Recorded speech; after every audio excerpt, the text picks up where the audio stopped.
जोहार, नमस्कार। कान खोलकर सुन लो, कोई भी नेता, मंत्री, विधायक, अधिकारी आपको साथ नहीं देगा, चाहे वो देश का प्रधानमंत्री हो या राज्य का मुख्यमंत्री। अगर हमारे बातों में विश्वास नहीं है तो एक बार आजमा करके देख लो। ऐसा मैं क्यों कह रहा हूँ ये वीडियो के अंत में पता चलेगा, तो वीडियो के अंत तक बने रहिए। वीडियो को बिल्कुल स्किप मत कीजिएगा, नहीं तो कुछ समझ में नहीं आएगा।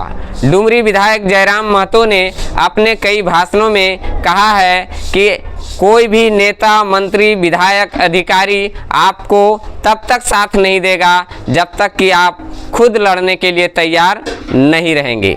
तो इसको समझने के लिए हम आपको अपनी बीती एक सच्ची कहानी सुना रहे हैं कि ये बात है 2007-8 की। हमारे गांव के चबूतरा में गांव के गणमान्य समाज सेवी लोग बैठकर चर्चा कर रहे थे एक समस्या पर। समस्या ये था कि हमारे गांव के आंगनबाड़ी सेंटर में हमारे गांव के बच्चों को खिचड़ी के जगह 10 पैसे का मेरी बिस्कुट दिया जाता था और 25 पैसे वाला चॉकलेट दिया जाता था। और बिस्कुट भी दिया जाता था तो एक पैकेट नहीं बल्कि एक पीस दिया जाता था।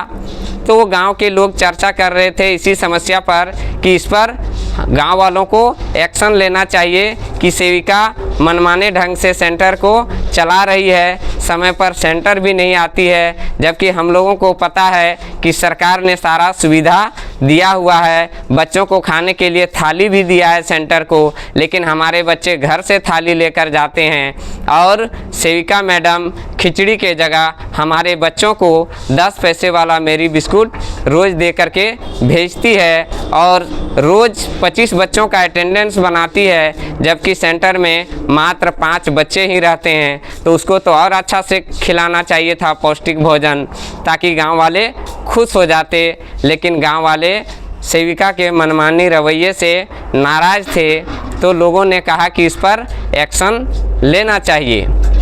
तो बोला एक्शन लेगा कौन? बात वही हो गया कि बिल्ली के गर्दन में घंटी बांधेगा कौन। जिस तरह से बिल्ली एक एक करके चूहों को सफाया कर रही थी, तो चूहे परेशान होकर एक मीटिंग बुलाए थे और मीटिंग में निर्णय लिए थे कि अगर इसी तरह हम लोग चुप रहे तो हमारा और हमारे बच्चों का बिल्ली इसी तरह से रोज़ शिकार करते रहेगी और एक दिन हमारा जमात पूरा दुनिया में ख़त्म हो जाएगा। तब चूहों ने निर्णय लिया था कि अगर हम लोग बिल्ली के गर्दन में घंटी बांध देंगे तो बिल्ली जैसे आएगी तो हम लोग को पता चल जाएगा और हम और हमारे बच्चे छुप जाएंगे, तो बिल्ली हम लोग का शिकार नहीं कर पाएगी। लेकिन जब बिल्ली के गर्दन में घंटी बांधने की बारी आई, क्योंकि जो घंटी बांधने जाएगा बिल्ली उसको खा जाएगी, तो वही हाल गांव में भी था कि लोगों ने तो निर्णय लिया कि इस पर एक्शन लेना चाहिए, लेकिन लेगा कौन? तब फिर गांव वालों ने कहा कि हमारे गांव में तुम ही एक पढ़ा लिखा ग्रेजुएट लड़का है, तो तुम आवेदन लेकर आगे बढ़ो, पीछे से हम लोग तुम्हारे साथ हैं। हम बोले ठीक है, हम सहमत हो गए। दूसरे दिन कैमरा लेकर के हम एकदम ठीक टाइम पर, समय पर 10 बजे आंगनबाड़ी सेंटर पहुंच गए। मैडम 11 बजे आई। हमने पहला सवाल मैडम से पूछा, सेविका से पूछा कि मैडम सेंटर खोलने का समय कितना बजे है? वो मैडम बोली 10 बजे। हम बोले अभी क्या समय हो रहा है? वो बोली 11 बज रहा है। हम बोले 11 बजे क्यों आई? तो बोला थोड़ा लेट हो गए। फिर हम अगला सवाल पूछें कि मैडम कि ये कौन सा सरकार ने स्कीम चलाया है बच्चों के लिए कि खिचड़ी के जगह आप मेरी बिस्किट दे रहे हैं, वो भी एक पीस दे रहे हैं? तो वो कही कि नहीं, सहायिका जो है वो बर्तन धोना नहीं चाहती है। हम बोले क्यों नहीं धोना चाहती है? इसी के लिए तो इसका चयन हुआ है। क्या आपने इसका शिकायत CDPO से किया है? अगर आपके पास लिखित आवेदन है तो हमको दिखाइए या दीजिए। तो बोली नहीं। तो हम बोले ये आपका गलती है। फिर हमने अगला सवाल पूछा कि मैडम आपने बच्चों के लिए कितना, सरकार ने तो कोई मात्रा तय किया होगा कि बच्चों को कितना पोषाहार देना है, मातृ को कितना देना है, धात्री को कितना देना है, किशोरी को कितना देना है, तो लिस्ट हमको दीजिए देखने के लिए। तो मैडम चुप हो गई। फिर हमने अगला सवाल पूछा कि हमको पता है कि हर आंगनबाड़ी सेंटर को बच्चों को खाने के लिए थाली उपलब्ध कराया गया है, तो फिर ये हमारे बच्चे घर से थाली लेकर क्यों आ रहे हैं? तो मैडम बोली कि नहीं, बर्तन घर में है। हम बोले आपने घर में क्यों रखा? अब हम ताबड़तोड़ सवाल कर रहे थे और मैडम तभी हमको बोल दी बदतमीज़ कहीं की। हम बोले क्या मैडम, हमने आपको गाली दिया है? हम तो आपसे सवाल कर रहे हैं, आपको तो जवाब देना पड़ेगा। अब मैडम का ज़रा हिम्मत तो देखिए कि हमारे सामने ही सहायिका मैडम को मेरी बिस्कुट का पैकेट दी और बच्चों को खड़ा करके एक एक बिस्कुट बांट भी दी। हमने, मेरे पास कैमरा था, तुरंत एक फ़ोटो क्लिक किया और तुरंत सीडीपीओ को वहीं से फ़ोन लगाया और सेंटर के बारे में बताया। सीडीपीओ मैडम बोली ठीक है, हम जांच करके उस पर कार्रवाई करेंगे। उसके बाद 8 दिन गुजर गया। मैडम ने, मतलब सीडीपीओ मैडम के द्वारा सेविका पर कोई एक्शन नहीं लिया गया, कोई कार्रवाई नहीं किया गया। तभी है कि पता चला कि आज पोषाहार गिरने वाला है सेंटर में। हम तुरंत सेंटर में पहुँचे, चावल का बोरा गिराया गया। जिसने गिराया हमने पूछा भैया वज़न कितना है? बोला 50 केजी है। हमने तुरंत कांटा मंगवाया, वज़न किया तो मात्र 40 केजी था। हमने पूछा ये 10 केजी कहाँ गया? तो बोला हमें पता नहीं, वो तो तुरंत भाग गया। फिर पता चला कि नहीं, आज ही पोषाहार मातृ, धात्री और किशोरी को सेविका वितरण करने वाली है। वितरण करने लगी। हमने फिर से सेंटर में पहुंचा और पूछा कि भैया आप कितना दे रहे हैं किशोरी को, मातृ को, धात्री को? कोई तो होगा माप कि मैंने कितना ग्राम करके दे रहे हैं दाल चावल। फिर हमने एक बोरा उठाया, मतलब एक झोला उठाया एक लाभार्थी का और लाभुक का, और हम सीधा सीडीपीओ के ऑफिस चले गए। फिर सीडीपीओ से पूछे कि मैडम बताइए कि एक मातृ को कितना मैंने चावल देना है, कितना ग्राम दाल देना है? उसने बताया था। हम बोले उस हिसाब से तो इतना वज़न होना चाहिए। उनके सामने वज़न किए, बोले कम है तो कम क्यों है? तो फिर सीडीपीओ मैडम हमको सांत्वना दी कि ठीक है बाबू, हम इस पर एक्शन लेंगे, जांच करवाएंगे सेंटर का और सेविका पर कार्रवाई करेंगे। फिर 8 दिन गुजर गया, इसी तरह कोई जांच नहीं हुआ।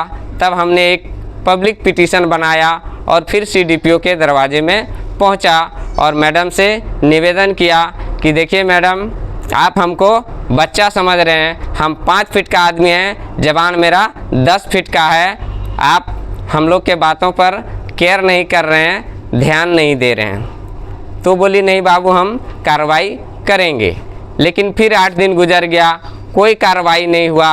लेकिन सीडीपीओ मैडम ने सेविका को फ़ोन करके कहा कि उस लड़का को खरीदो, कितना में वो बिकता है। फिर सेविका का पति और उसका ससुर बड़े राजनीतिक दल का, थोड़ा सा बड़े कद का नेता थे।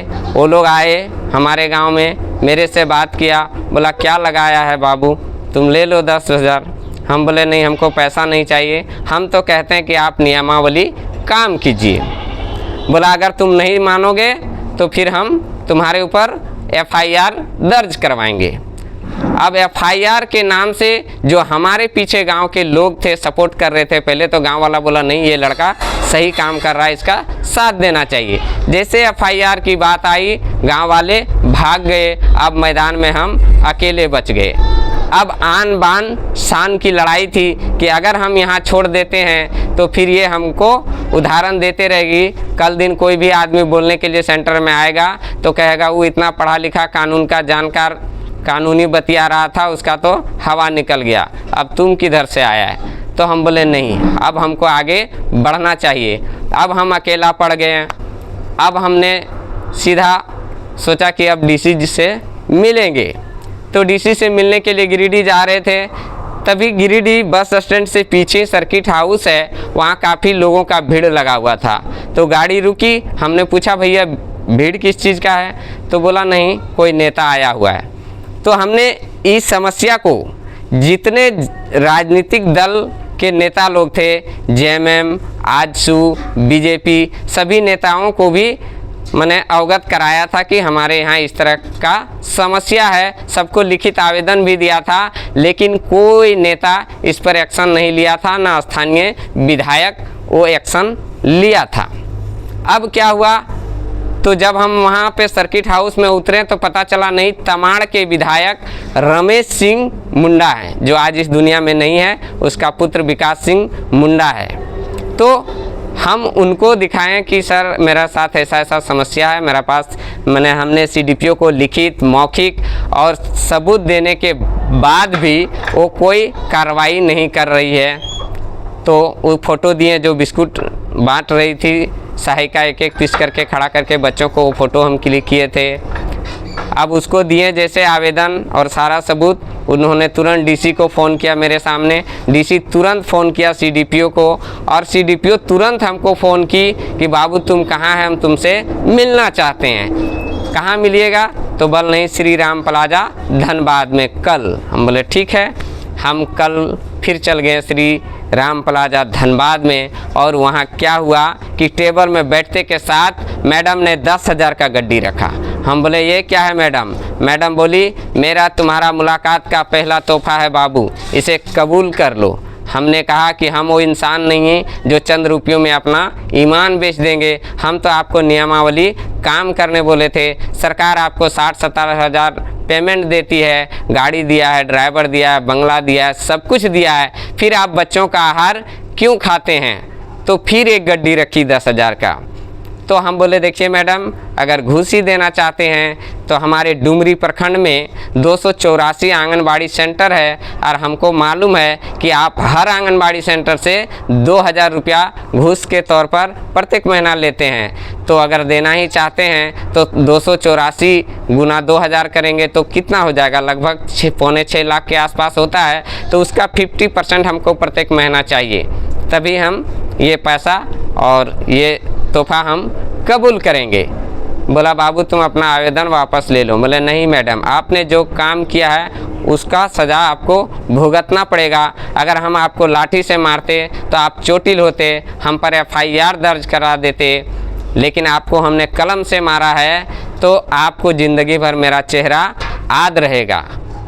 तो आपको कोई अधिकारी साथ नहीं देगा, कोई नेता मंत्री विधायक साथ नहीं देगा, अगर आप खुद लड़ने के लिए तैयार नहीं हैं तो इसीलिए जयराम महतो कहते हैं कि पहले आपको अपने आप को तैयार करना होगा लड़ने के लिए, तभी आपका कोई साथ दे पाएगा। तो आपको कैसा लगा ये वीडियो कमेंट बॉक्स में ज़रूर बताइएगा। जय हिंद, जय झारखंड।